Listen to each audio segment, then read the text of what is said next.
London, 1977. Rain drizzles down over a row of modest council houses in Enfield. Inside 284 Green Street, something stirs, something that does not sleep. A mother, Peggy Hodgson, fights to keep the home together for her 4 children. Money is tight, hope is thinner, but the house has a pulse. Doors sigh, pipes whisper. The air carries a chill that isn't weather.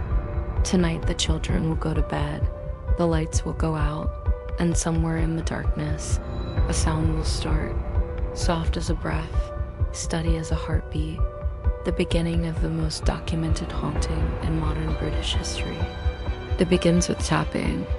Janet, 11, and Margaret, 13, hear it first, a sharp knock. Knock from the walls next to their beds. They call for Mom. Peggy tries to smile, tells them it's the pipes, it's the wind, it's anything but what it sounds like. The knocks answer her, as if correcting her. 3 precise beats. Furniture trembles, just enough to be dismissed, almost, but not tonight. A chest of drawers scrapes across the floor by itself, inching forward, pressing toward the bedroom door, pressing to block it shut. Peggy lunges for the chest, pushing back with all her weight. It will not budge. She feels something on the other side. Not a person, not a draft. A pressure, cold and steady. The girls scream.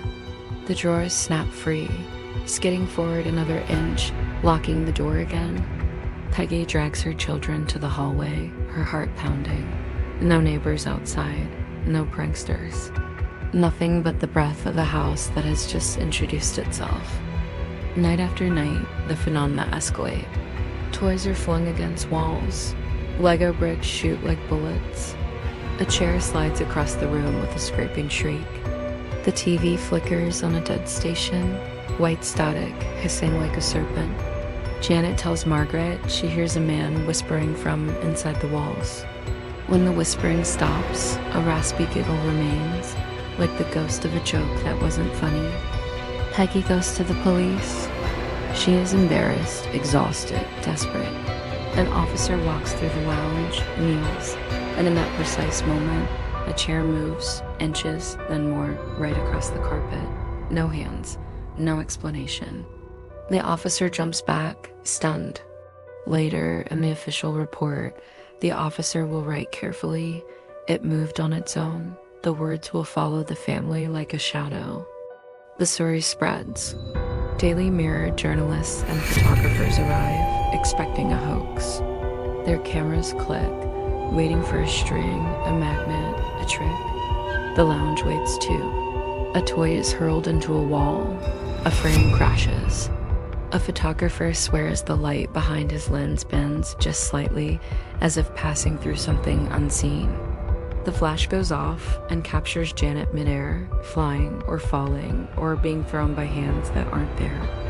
At first it's whispers, then a speech, a growl that is not from any child's throat. It calls itself a man. It knows things it should not know. Dates, habits, curses from another time. It demands cigarettes.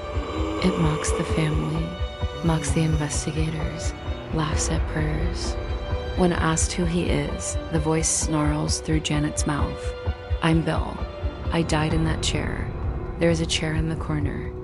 It creaks when no one is near it. Enter Maurice Gross and Guy Lyon Playfair of a Society for Psychical Research. They set up tape recorders, cameras, and vigilance. They expect a prank. They find anomalies. Raps respond to questions, cold spots appear, then vanish. Curtains ripple while the windows are shut. Janet's bed shakes with an almost human rhythm, the precise beat of someone trying to wake her, or keep her from sleeping. Skeptics descend. They call it hysteria, a plea for attention, a performance. Some think the girls are faking, that the mother is complicit, that poverty itself is the puppeteer. And sometimes, yes, children do trick adults. But the skeptics cannot explain the timing of knocks that answer codes, The heavy furniture that shifts under multiple witnesses, the police report, the recordings of a voice that shreds throats if a human attempts to replicate it. Investigators map the rooms. They draw lines of sight, measure distances, test floorboards. Something plays with geometry. Objects fall against gravity, sliding sideways, curving mid descent. A marble's path bends like a question mark. Guy Playfair watches a pillow soar with a silent trajectory. No launch, no arc. Just there and then elsewhere. Most hauntings are noise. This one learns silence. It waits until eyes are heavy, until the smallest sound could be blamed on dreams. Then a cold breath on a cheek. A duvet slithers to the floor as if dragged by fingers. A single knock in the distance. The quiet is a weapon. It teaches the Hodgsons to be afraid of nothing because here, nothing is the thing that does it. Janet begins to sleepwalk, but her eyes are open. She speaks in riddles, curses like a grown man, then collapses weeping because she does not remember. The voice inside her is cruel. It imitates her mother's accent, promises to hurt the little ones, tells Margaret to count backwards as if time itself can be unmade. Doctors test Janet. The results are inconclusive. The voice is not. Krauss brings in speech experts. If a child produced that voice, they say, the vocal cords would tear in minutes. Janet speaks with it for hours. It comes from deep behind the tongue, from the place where breath first learns to become sound. It is animal and elderly at once.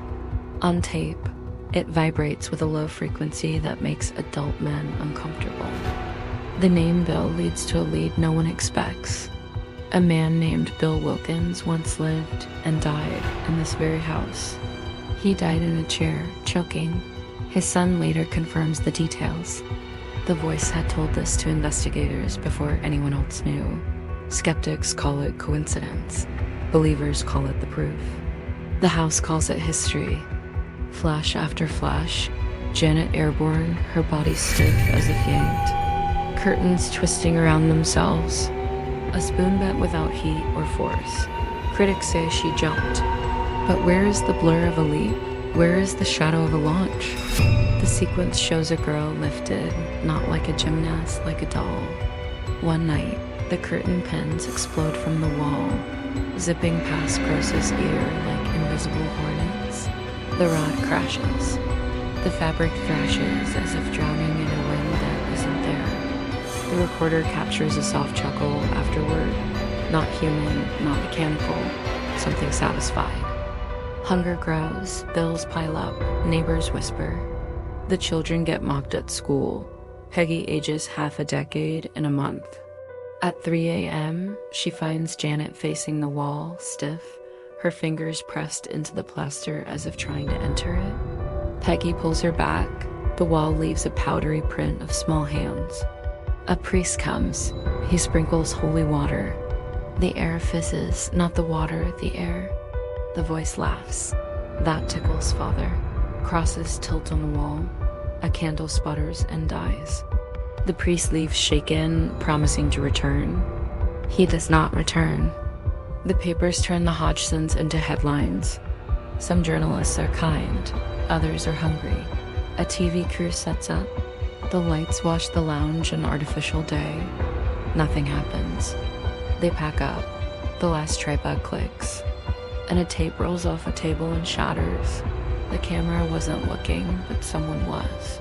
One witness wakes to find Janet folded into a corner, her knees tucked under her chin, her back arched at an impossible angle, eyes staring at a spider web as if reading it. She whispers, "He's behind me." When asked who, her lips barely move. The man who died here. It calls them by name, but wrong, the way a stranger might. Margaret, G, Net.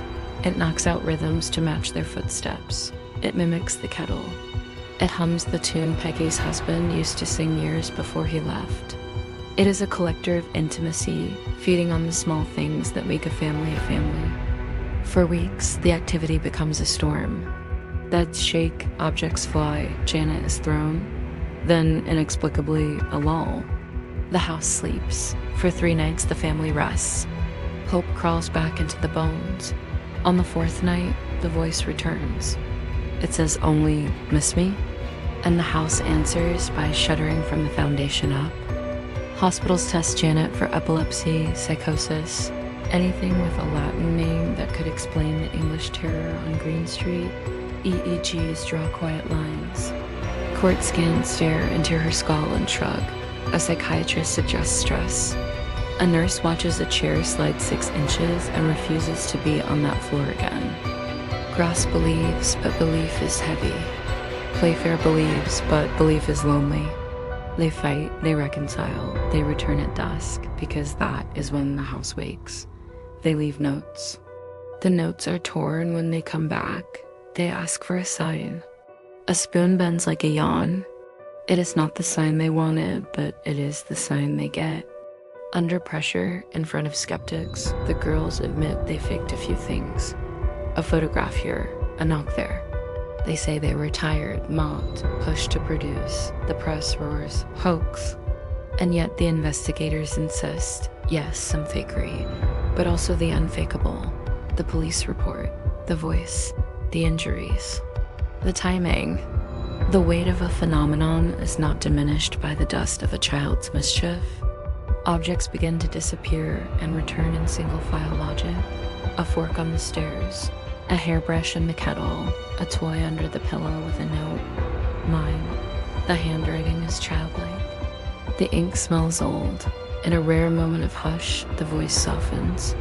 I was blind. I sat in the chair. I died. A chill.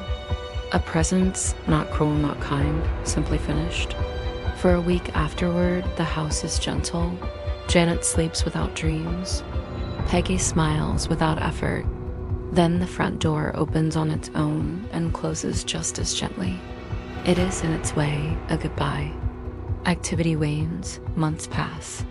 Now and then a tap, a shadow, a toy that will not stay where it's left. Life returns by inches. The press leaves. The files gather dust. The Hodgsons remain in the house because where else could they go?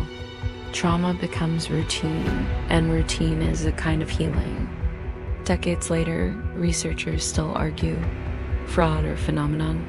Skeptics assemble their case. Believers assemble theirs. But the Enfield haunting is not a math problem. It is a family, a street, a season of fear recorded on tape and in the tremor of a mother's hands. It is the strange mercy of a world where some nights pass quietly and some do not. Stand outside 284 Green Street on a windless night, and you will hear only the small sounds of a London street, a fox, a distant lorry, a late train. The house is older now, settled. But if you listen with the ear of memory, you may still catch it, a low knock from deep within the brick, like a heartbeat once louder. Perhaps it was Bill. Perhaps it was grief. Perhaps houses, like people, remember. If you enjoyed this story, subscribe to the channel. Join the anonymous mindset. We move in silence.